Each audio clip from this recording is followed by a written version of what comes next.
My mum died at 54 from breast cancer. 6 months later, my 24-year-old sister also died. Her children, aged 5 and a baby 14 months, came to live with us. We became a family of 6. A battle began to protect the boys from my sister's abusive partner, and in 2016, our house burnt to the ground. This year, I was diagnosed and treated for cancer.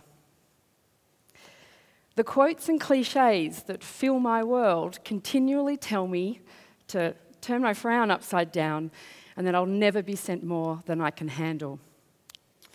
But that's not my experience.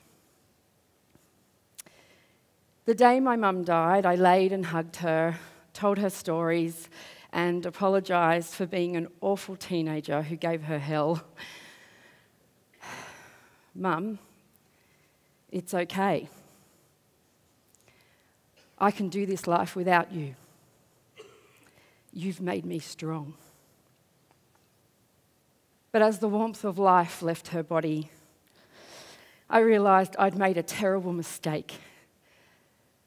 There was no way I was ready, and I wasn't going to be okay.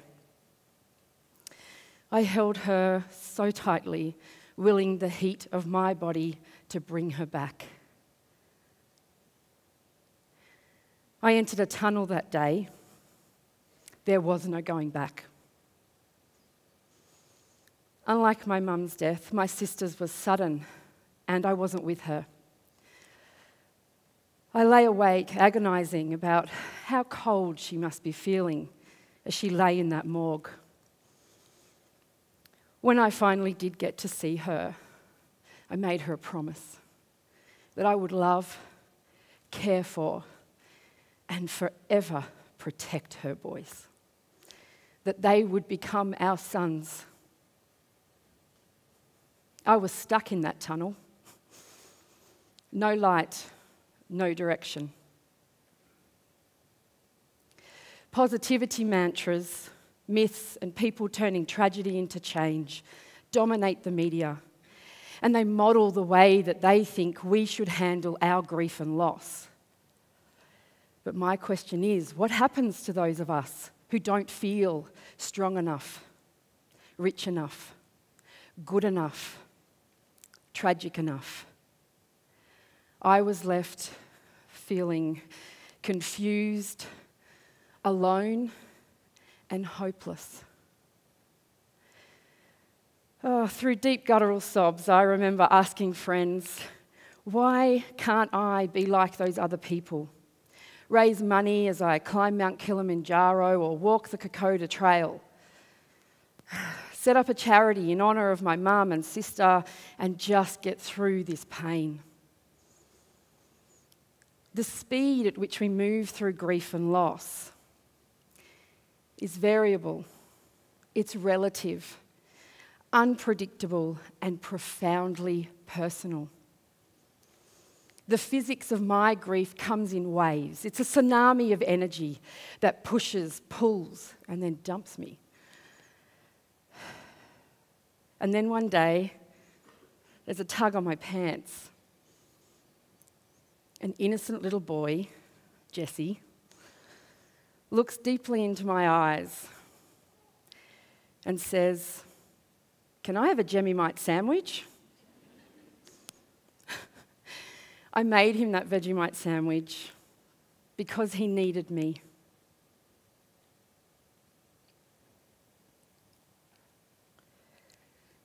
The seemingly mundane can act as a trigger to help us move forward. But it's the people, connection, community, a mundane moment, a little boy named Jesse, who provides us with hope. Hope is a place you can get to, and you can also lose sight of. A call in July 2016 told me to come home now. I arrived to 12 cars, 6 fire tankers, 2 police cars, 1 ambulance, and a valley full of smoke. The house was gone, and we were all alive. And my response was to vomit in the garden. Not that elegantly either.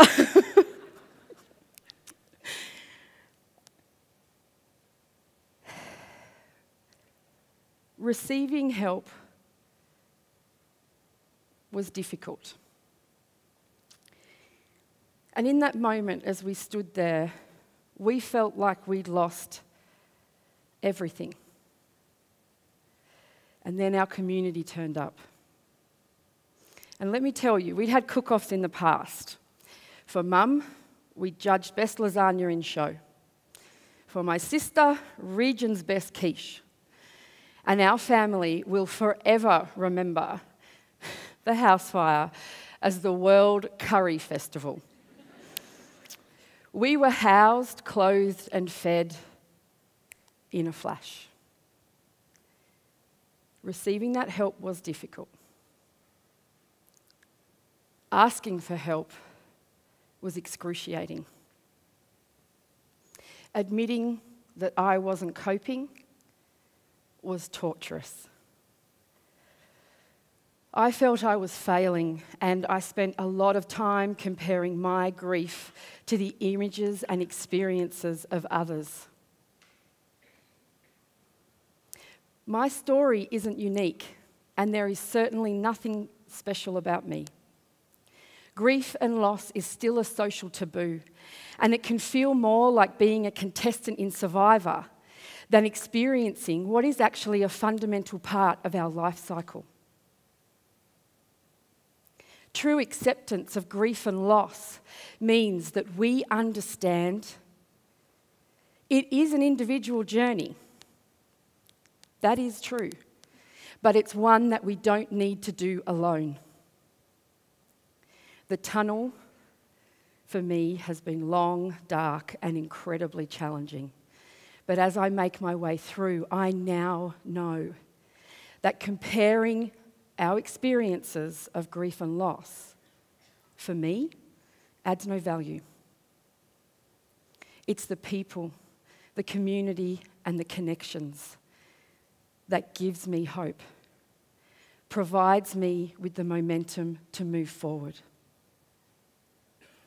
Grief and loss have given me gifts for life. Being a mother, sometimes not a very good one, being a mother to 4 beautiful children, continuing a family legacy, and knowing that I have loved and I've been loved. My idea is simple, it's doable, and it's necessary. We need to contribute to the conversation. Understand that grief isn't linear, doesn't involve stages, or end in closure. Understand that when we receive the service of others, it doesn't make us weak or a failure. Help each other understand that rediscovering hope, it is a personal journey. But when we come together as a community, we help with the human experience of healing. Hope is central to our community's survival.